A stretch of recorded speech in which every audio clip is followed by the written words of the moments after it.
दोस्तों, मैं संदीप मुंबई का रहने वाला हूँ। मैं आगे की पढ़ाई करने के लिए बहुत अच्छे बड़े कॉलेज में अपना एडमिशन करवाया था। अब मैं वहाँ पर बहुत खुश था। मेरे वहाँ बहुत सारे अच्छे दोस्त बने और मुझे उनका बातें करने का तरीका बहुत अच्छा लगा।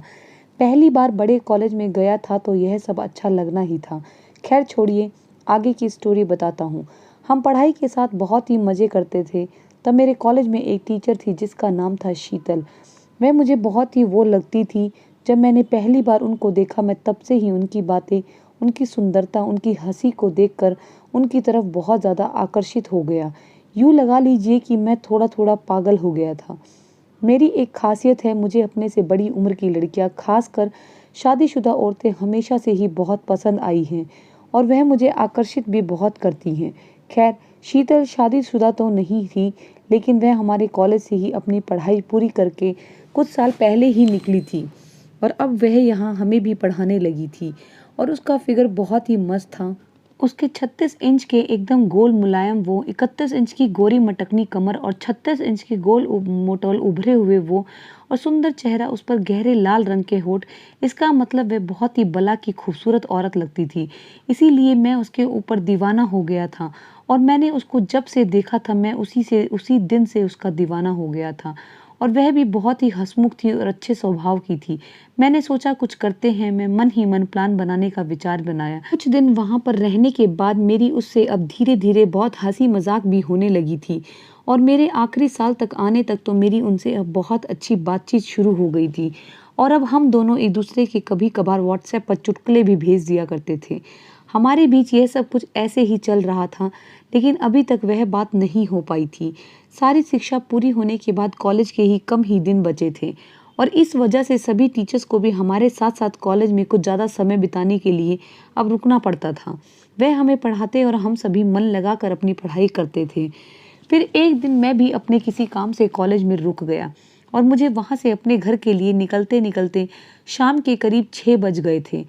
मैं उस समय पार्किंग में था। तभी कुछ देर बाद मैंने देखा कि मैडम शीतल भी वहाँ पर मेरे सामने से चली आ रही थी। मैंने उन्हें आता देखा तो मैं उनके पास चला गया। मैडम को अपनी ओर आता देखा तो सोचा कि कुछ तो बात है। फिर मैंने देखा कि वह मुझे उनके चेहरे से कुछ बीमार सी लग रही थी। उनका चेहरा एकदम उतरा हुआ सा नजर आ रहा था। इसीलिए मैंने उनसे पूछा कि आप आज एकदम से उदास क्यों और मुरझाई हुई क्यों लग रही हैं। तो उन्होंने कहा ऐसी कोई बात नहीं है। तब उसने मुझे बताया सच में मेरी तबीयत खराब है। तभी मैंने उनको कहा कि चलो आज मैं आपको आपके घर छोड़ देता हूँ और वैसे भी आपने मुझे अभी बताया है कि आपकी तबीयत ठीक नहीं है। लेकिन उसने मुझे मना कर दिया और वह मुझसे कहने लगी कि नहीं, तुम रहने दो, मेरी वजह से तुम्हें भी परेशान होना पड़ेगा। तुम्हारी परीक्षा पास आ रही है, तुम घर जाकर पढ़ाई करो, मैं अकेली चली जाऊंगी। लेकिन अब मैं उनसे बहुत जिद करने लगा और कई बार मेरे साथ जाने के लिए कहा और फिर उनसे कहा कि आप इस थकी हुई हालत में ऑटो से कैसे जा सकती हैं, आप मेरे साथ चलो, मैं आपको जल्द ही आपके घर छोड़ दूंगा।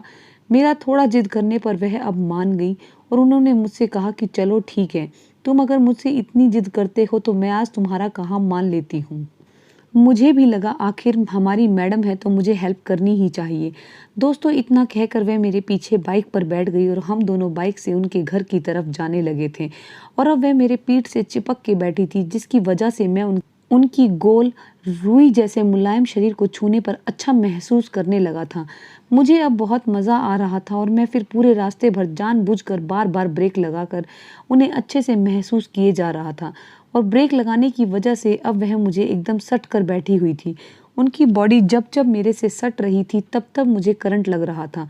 उनकी बॉडी इतनी वो थी कि कोई भी पागल हो जाए। फिर कुछ देर चलने के बाद हम उनकी बिल्डिंग के बाहर पहुंच गए और वह मेरे पीछे से उतरकर बिल्कुल पास आकर खड़ी हो गई और मैं उनका लगातार देखता रह गया।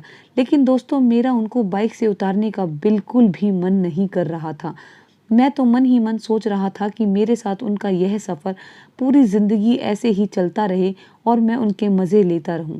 अब उसने मुझे ऊपर आने को कहा तो मैं अपने होश में आकर झट से उनका प्रस्ताव मान लिया और फिर मैं उनके फ्लैट में उनके साथ अंदर चला गया और जाकर बैठ गया।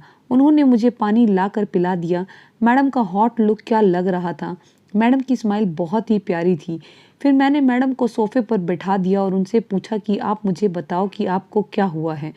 तो वो मुझसे कहने लगी, ऐसा कुछ खास नहीं हुआ है, बस मुझे थोड़ी सी थकान महसूस हो रही है, उसकी वजह से मुझे थोड़ा अच्छा नहीं लग रहा है। पर मैं आराम करूंगी तो मुझे अच्छा लगेगा। कल रात को मेरी नींद पूरी नहीं हो पाई थी, यह सब उसी का नतीजा है। फिर मैंने उनसे कहा कि आप आराम कर लो, आपकी थोड़ी सी मसाज मैं कर देता हूँ, हो सकता है उसकी वजह से आपको थोड़ा अच्छा लगने लगेगा। मैडम को काफ़ी सोचने समझने के बाद यह मेरा प्रस्ताव पसंद नहीं आया। फिर उन्होंने मुझे ऐसा करने के लिए साफ साफ मना कर दिया और वह कहने लगी, तुम रहने दो, मैं आराम करने के साथ साथ कोई दवा लेकर कल तक ठीक हो जाऊंगी। फिर मैंने उनसे मजाक में कह दिया, आप बिल्कुल भी चिंता मत करो, मैं आपके साथ कुछ गलत काम नहीं करने वाला हूँ जिसकी वजह से आपको मुझसे डरना पड़े। यह बात सुनकर आप थोड़ा सा मुस्कुराई और मुझसे कहने लगी, नहीं ऐसी कोई बात नहीं है जैसे तूने अपना दिमाग लगाकर सोचा है, मैं वह बात नहीं सोचती। अब उनके मन में जो चल रहा था मैं कैसे जान पाता, कोई किसी के मन की बात को कैसे जान सकता है। तब मैंने उनसे कहा कि ठीक है, तो फिर अब मैं चलता हूँ। तभी वह मुझसे बोली कि क्यों, तुम मेरी बात का बुरा तो नहीं मान गए। तो मैंने कहा, नहीं, आपको मुझ पर भरोसा ही नहीं है तो अब यहाँ रुकने का क्या फ़ायदा।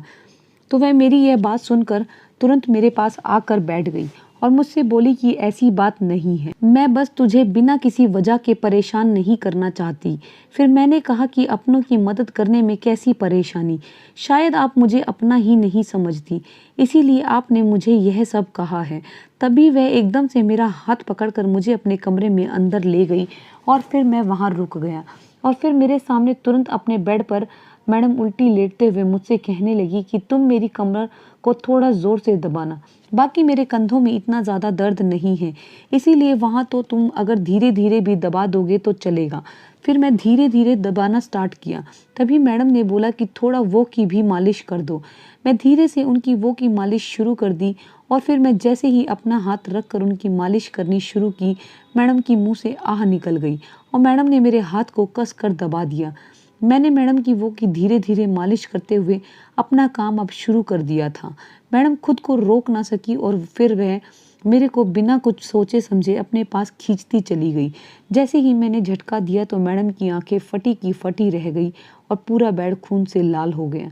फिर ऐसे ही 10 मिनट तक करते रहने के बाद उन्हें कुछ राहत मिली और उनकी थकावट खत्म हुई। उस रात हम दोनों ने 5 बार मिलकर इसी तरीके से किया, जिससे मैडम सुबह तक एकदम फ्रेश हो गई। दोस्तों, उम्मीद करती हूँ कहानी आप सभी को बहुत पसंद आई होगी। कहानी पसंद आई है तो चैनल को लाइक, शेयर, सब्सक्राइब करना मत भूलिएगा। धन्यवाद दोस्तों।